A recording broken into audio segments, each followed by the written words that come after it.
Yan, amazing morning po, Rising Eagles. Ano po, nakaka-excite po mag-share ng aking pong journey. And salamat po sa tiwala niyo po, lalo na Mentor Igay. Salamat. Thank you so much po. And syempre, ayan, salamat po sa mga naririto sa ating Zoom. Ayan, hello po. Thank you so much po ulit, no? So, tama po lahat yung sinabi ni Mentor Mau. Ako po ay dating OFW. And I believe yung iba naman po dito ay kilala na ako. Ano po? And narinig na rin po siguro nung iba yung journey ko. But syempre, yung iba po na naririto ay isi-share ko lang po sa inyo kung paano din po ako kung ano yung journey ko sa negosyo po na to. Ano po, so sa mga hindi pa po nakakilala sa akin, okay naman na po yung slide ko, Mens. Thank you so much po. Okay po. Sa pa-type na lang po yan. Hello po, Mentor Rikay. Amazing morning po. So, I'm Mentor Marietta Gali po, no? One of the leader po ni Mentor Lee and Mentor Mike. Under Wealth Builder po tayo. Ano po. So, ang aking pong journey dito sa IM ay nagsimula sa asawa ko. Dahil siya po ang na-invite dito, hindi po ako. Pero ako po, ang background ko po ay dati po akong OFW for almost 6 years. Ano po, nagtrabaho po ako as factory worker sa Taiwan. So for sure, marami pong mga taga nag-abroad na rin dito. Ano po, yung mga factory worker, yan, sina mentors. Sina mentor, nandito po, no? Hi, hello, mentor Gab, nandito na. Si mentor Melvin. Hello po, mentor Nikki, si mentor Mike Maglinaw. Ayan. Hello po sa ating lahat. Ano po, so yan po yung aking mga experience sa pag-abroad, ano po. So lahat naman po tayo ay talagang pag sinabing abroad ay napakahirap. Ano po yung ating pong journey. Ano po, diyan ko po na experience na uh, kahit na may sakit ka, kailangan mong pumasok, di ba? Kahit na hindi mo kayang magtrabaho, sinusundo ka ng chuchang mo. Ang chuchang po kasi ay bisor sa Taiwan. Ano po, so kasi yung aming pong production ay magkatabi lang ng production and the dorm magkasama po sa isang building. So magtataka po ang tawag doon, magsaswipe ka na ng ID, dorm na. So pag absent ka, kakaunin ka po sa dorm mo. Kaya wala kang takas. So ito po yung nasa baba, yan po yung aking husband si Cyrus, si Mentor Cyrus. So wala pa po kami sa IM, pero nag-ano na ang Lord na mapupunta ako sa IM. Kasi yung t-shirt ko po, IM. Ano po? So, 6 years po ako. Si Cyrus naman po ay 9 years sa Taiwan. So, mahirap po yung trabaho natin. Kaya we are so grateful po na nakita po namin ng IM. So, ito po yung aming ginagawa hanggang ngayon. So, dito po kami nag-start. Si Mentor Lee po yung at si Mentor Mike yung nakapag-share po sa asawa ko ng negosyo. Nung time po na yan ay nasa abroad po si Cyrus kasi bumalik po siya kasi meron na po kami isang anak ng time na yon, so kailangan niya po ulit mag-abroad. So nung time naman po na yan ay nag-abroad po or nagbakasyon po doon si na Mentor Day. Pero ito pong picture na to ay matagal na kaming magkakasama talaga sa church. So pansin niyo po batang-bata pa, neneng-nene pa si Mentor Day. So Mentor Day po ay kasama ko sa production or magkasama po kami sa trabaho. So pag mga night shift po, nakikita kami yan, lalo na po pag puyat, nag-hi hello po kami sa isa't isa. Siya po ay may tulak na cart na punong-puno po ng mga boxes. So ako naman po ay naglo-loading ng mga box sa elevator na maliit kasi po yung aming ginagawa ay buhatan po talaga. Mga lens po kasi ng camera. So magkakilala na po kami hanggang ngayon po. Kumari po sila or kumpare namin dalawa tong mag-asawa na to. And we are so blessed po and grateful sa kanila kasi sila po yung nagdala sa amin sa negosyo. So sila po yung nakapagpakilala sa amin sa business. I remember nung nag-join po ako sa IM ay promo kami ni Cyrus. Nung time po na yan, promo noon, buy one take one pa. So buy one take one kasi nung time po na yun, lagi po nagpapapromo ang IM Worldwide eh. So ang kinuha po naming package, yung time na yon ay gold package. So tinulungan din po kami ni Mentor Mike at ni Mentor Lay kung paano siya i-market, paano siya ma-dispatch agad. So, sa madaling salita po, nung time po na yan, hindi ko rin po alam paano gawin ang IM kasi si Cyrus po ay nasa abroad pa noon. Ano po, pero dahil nga po, nandiyan naman po si Mentor Lee and Mentor Mike. So sila po ay bumababa sa amin dito sa Batangas. Tinuturuan po nila ako. Nalala ko nung tinuruan din nila akong mag-ads. Nung first time kong silang ma-meet ulit. Ano po. So hanggang ngayon naman po, nandiyan pa rin po yung mag-asawa na sobrang napaka-supportive po nila. And on that time po, syempre lahat naman po tayo siguro, lahat naman po tayo dito walang background about this business, ano po, wala po tayong alam.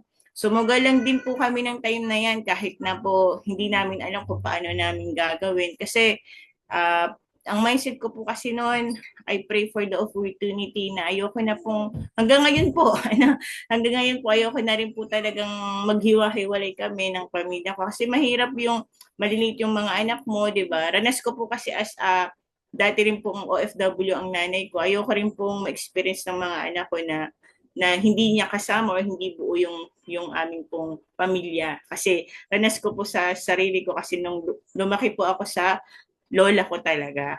Ano po, so sumagal po kami na mag-join dito sa negosyo kahit hindi po natin alam. So hanggang ngayon naman po, ano, nasa proseso po tayo na ginagawa yung business. Natatandaan ko noon, nung first time ko na na ano po na alam ko narinig yun na po ng lahat kasi di ba nanalo po ako ng sasakyan pero na hindi ko po yun nakuha. So nung time po na yan, ayoko na rin pong gawin ng IM. Tapos nung time po na yun, bigla namang pong nag-open ng IBC Batangas. So dyan po bumabase na yung mga top mentors. Hindi ko pa po sila masyadong kilala noon. Ang natatandaan ko lang noon, sabi ni Mentor Lee sa akin, umattend ako.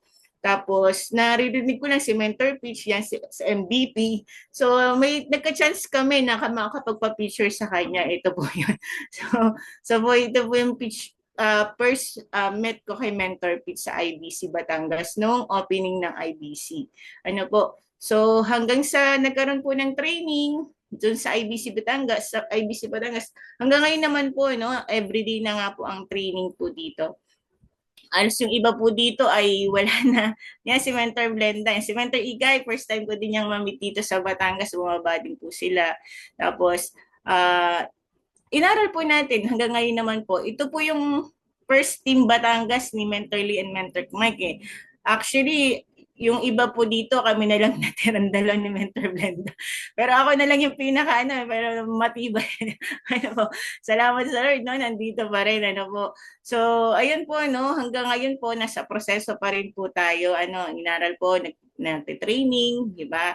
And then, kung paano po i-market yung business. Ito pong tatlong Garcia, natatandaan ko po, ito po yung per sales ko sa barley, sa ating product. So, nung time po na yan, natatawa pa nga po ako, nalala ko lang. Binalikan ko talaga, no, sinabi ni Mentor Mo na I am Journey. Natatandaan ko, hindi ko pa po nakuha kasi nga COD, hindi ko po nakuha yung COD niya. Kasi hindi parang hindi binigay ng LBC. So ang dami ko pang ang dami kong follow sa LBC pero hindi ko rin nakuha. Pero niyo first sales ko, hindi ko nakuha yung kita ko. So yan yung mga first natin sa yan. Ito po yung picture natin. Hanggang sa nagkaroon po ng pandemic noon, so we're so grateful po talaga, no, na biglang nagka-pandemic tapos umuwi yung asawa ko. Tapos nagkaroon pa ako ng second baby. So nung time naman po yun, 'di ba, umusbong po yung online. So diyan po natin natutunang mag-online. Ngayon po nung nag-online, diyan ko naman po nakilala si Ate Maricel. Si Mentor Maricel naman po ay dati ko na rin po kilala sa Taiwan kasi magkakasama po kami niyan sa aming pong company doon. So nagkaroon na rin po kami ng parang relationship, magkakaibigan na rin po. So, nag-inquire po siya sa akin sa barley. So, kami pa lang po niyan. On time na yan. So, yun yung maganda dahil online na nga po noon. So, hanggang nag-start po siya na ito pong naka-air po na yan ay copper ang kinuha niya. So, dyan lang din po nag-start yung Team Canada namin sa isang copper. Hanggang sa lumago na po kami, ito yung Mentor Ikay, kung naalala mo to, ito yung first meet mo sa mga Team Canada po natin, yan si Mentor Angie, nakaganon pa yung ano niya, yung B-side niya. Ano po. So, dyan po lumaki yung Canada po natin, ano, ng online. Hanggang sa dumami po ng dumami, ano po, from isa lang, hanggang sa nagkaroon po ako ng core leaders, ano po, hanggang sa dumami na po talaga as nag-booming. Na-experience po namin dito, lalo na pag-promo, nakakapag-sales po kami ng more than 1 million. Talagang ito po yung time na hindi na po magkasya sa sasakyan. Ito po yung first time na nilabas din namin si Joshua, yung amin pong first car. So, sakto po ito nung pagkalabas po na, ito po kasi nasa taas, ito po ay i-jeep namin. Talagang punong-puno po yung jeep. Ano. Tapos, sumunod na pong promo or sales po ng ating team, meron na po tayong sasakyan yan. So, punong-puno yan yung sasakyan po namin. So, ito po yung Team Canada ko. Ano po, medyo ano po sila ngayon, medyo hindi naman masasabing laylo kasi active pa rin po sila sa reorders ng mga products. Andun pa rin po yung po yung kinaganda ng negosyo natin eh. Talagang hindi na mawala sa hindi na naalis sa kanila yung sinama na po nila sa lifestyle po nila yung barley. Ano, halos yung pong mga yan na nakikita nyo sa screen, bihira po na ang ilan dyan ay hindi umu-order. Halos lahat po talaga ay nagre-reorder sila. At matik na po yun sa kanila, naka-mindset sa kanila na um, first week of the month po talaga, lagi po silang may reorders ng products. Ano po, so yan po yung time na nagpunta si Mentor Peach and Mentor si BP. Si Mentor Igay kasi nung time po ata na yun nang pumunta sila ay nagkaroon po ng chicken pox yung mga leaders. Yung isa kong leaders. Tapos si Mentor Angie naman po ay nagkasakit. I'm not sure kung nagkasakit. So meron na rin po tayong millionaires. Nung time po na yan ang kasagsagan ng lakas po ng aking Team Canada. Nauna pong mag-millionaire sa akin si Mentor Maricel. Ano po, nakapaglabas din siya ng sports car ano po, sa Canada. Tapos, we are so blessed din po na si Mentor, ito po, isa kong leader na to, part-time po nila ginagawa yung kinita niya po sa business natin ay naibili niya po ng kondo. Ano po, fully paid na po itong kondo na to pero yung down payment niya po lahat yan ay kinita niya sa IM. Ano po, so Mentor Angie din po, one of the millionaire na rin po ng ating team. So malaki po yung Canada natin. So dahil nga po medyo parang hindi sila ganun po sobrang busy. Kasi alam naman po natin pag Canada talagang sabi nga po nila, ang dami daw pong bills. Ano, talagang hindi sila pwedeng magstay sa isa lang nakita. So doon po talaga yung pahirapan po yung oras. Pero majority po talaga ng Team Canada natin ay kumita po talaga. Halos lahat po sila ay kumita. Yung mga buyback program po talaga na maximize po nila yan. Ano po? So, ayun po, dyan ko po na-experience na makapaglabas ng car. Ito po yung aking first car. Year 2021 ko po yan nilabas. Mag-start na. Ano? Pero soon, babalitan po yan ng Lord yung mas malaki. I mean, mas maganda, mas mabilis. Ano po? So, in His perfect time, ano po. And tayo po, yan, nung time po na yan na ako'y mag-hit ng SAPAR, hindi po kasi, sino po makaka-relate dito na may sasakyan na, pero hindi pa rank up. So, syempre, kahit naman po sino, kailangan po nating mag-rank up. Ano po, pero yun po yung formula natin eh. First car, pwedeng sapphire. Pero kailangan mo talaga pa rin mag-rank up kahit may sasakyan ka na. Ano po? So, naunahan na po ako ng mga leaders ko na mag-rank up. Kaya pinursu din po natin na mag-rank up kasi nakakahiya po talaga naman na hindi mag-rank up. So, yan po yung time nung year 2023 na ako po ay nag-focus sa selling. So, dyan naman po pumasok yung aking leader from Bicol. So, nakilala ko lang din po siya sa ads, ano po, or sa page. So, dyan po, nag-inquire lang po siya about sa product. And then, doon na po nag-start yung aming relasyon. Si Mentor Elizabeth Tan po. Siya po ay taga Bicol, may-ari po ng salon. Ano po, almost 16 branches po. Tapos, ito po yung first meet namin ng ISO last year. Ano po, so ngayon po, siya po ay part na rin po ng ating pong Sapphire Elite. Ano po, biruin niyo po yun, ano. So, ito po yung time na bumaba kami sa Bicol for almost 4 days para po mag-building po doon. So, yung pong mga nasa, ano po niyo, sa screen po na yan, lahat po yan ay naka-VIP. So, hanggang ngayon po, ongoing pa rin naman po yung team natin. Meron pong isa dyan na nahugot ka, na isa pa rin na humahataw po ngayon sa Bicol.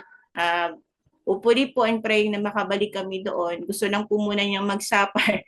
Ayaw niya po kasi kaming pababain na hindi pa daw siya nagra-rank up. And hinihit niya po yun ngayon this month. And we're praying and declaring na ma-achieve po niya yun. Ano po? So, dito rin po ako nakapag-sapar, nakapag-millionaire, ano po, ng year 2023. Ano po? And thank you Lord po, yan po ay sa team ko, sa tulong ng team ko, ng Lord, syempre po, unay sa lahat, at ng team ko po. Ano po? So, ayan, si Mentor Bed po from hindi ko po kilala, na acknowledge na rin po siya, one of the top mover po ng Eagles. Ano po, tapos suffer na rin po siya, di ba?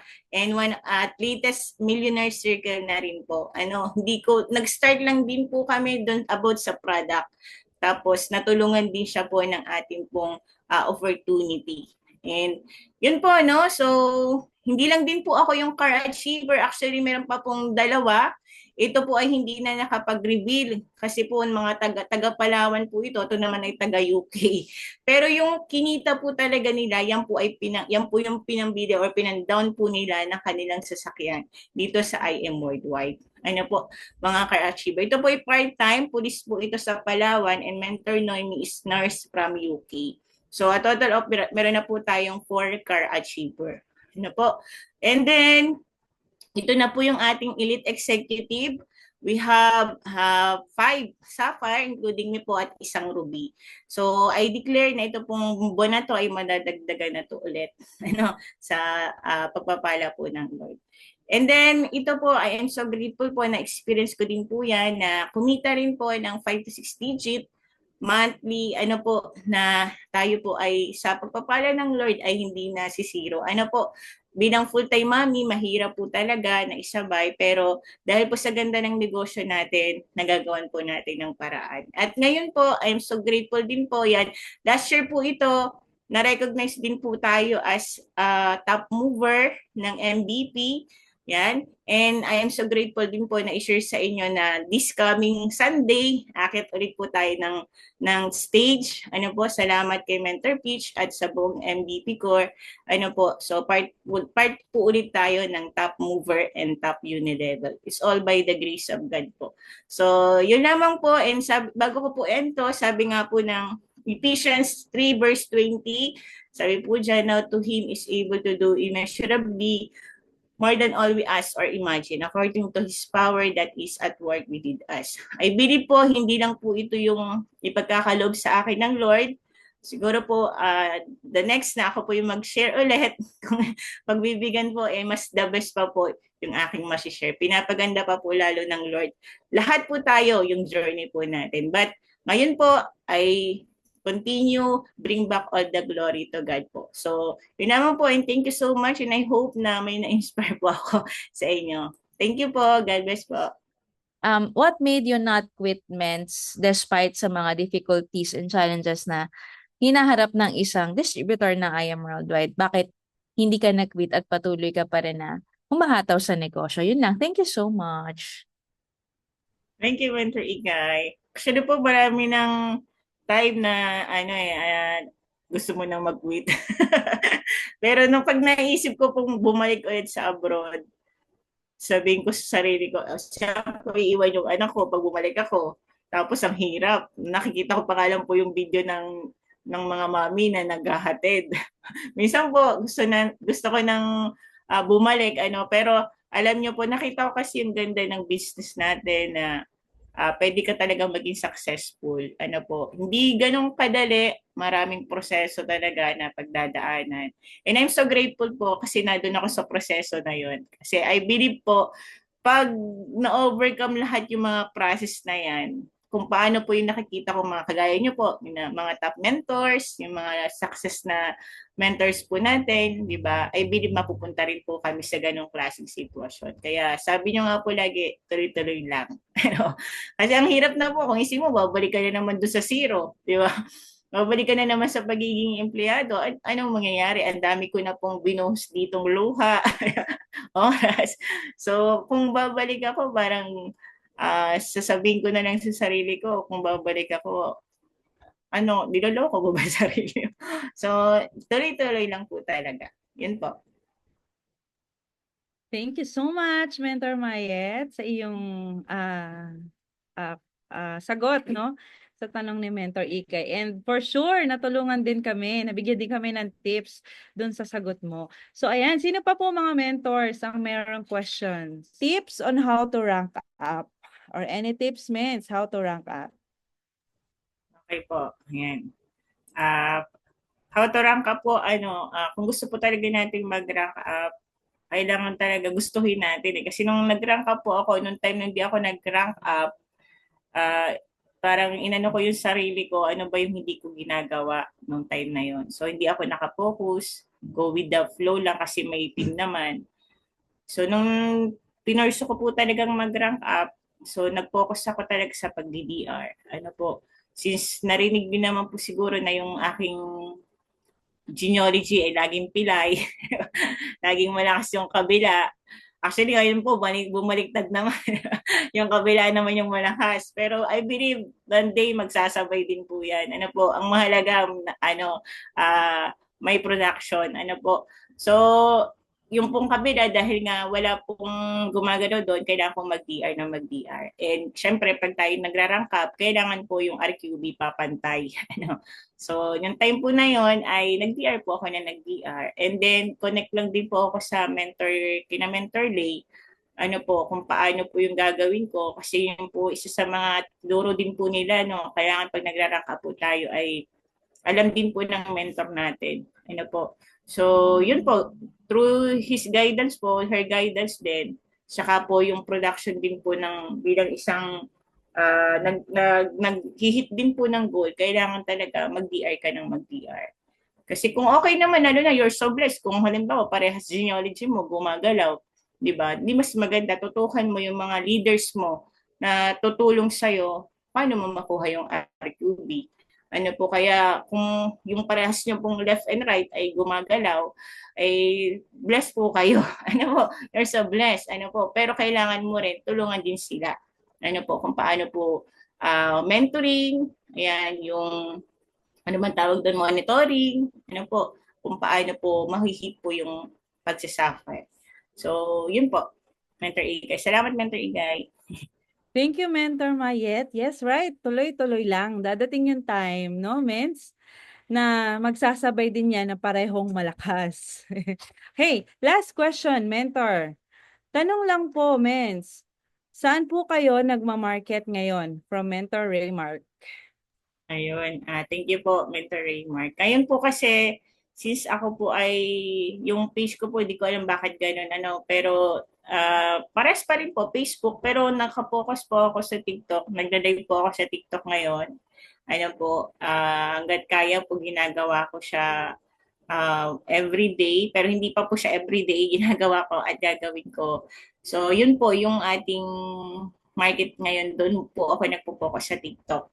Kasi nandun po yung mga halos, tawag dyan, halos doon na mas malakas. Ano po, kailangang aralin din po yung pagti-TikTok. Kaya kailangan din po nating sumabay. Pero yung pagpi-Facebook, yung kagaya po ng mga mentors natin, yung organic, pagpo-post sa mga buy and sell, ginagawa din po natin. Ano po, sa page, yan, hindi po tayo nagpapaliban ng pagpo-post ng page. Gaya po ngayon, may bago tayong endorser, kailangan nakapost na yung sa mga wall natin, sa mga page po natin. Yun po.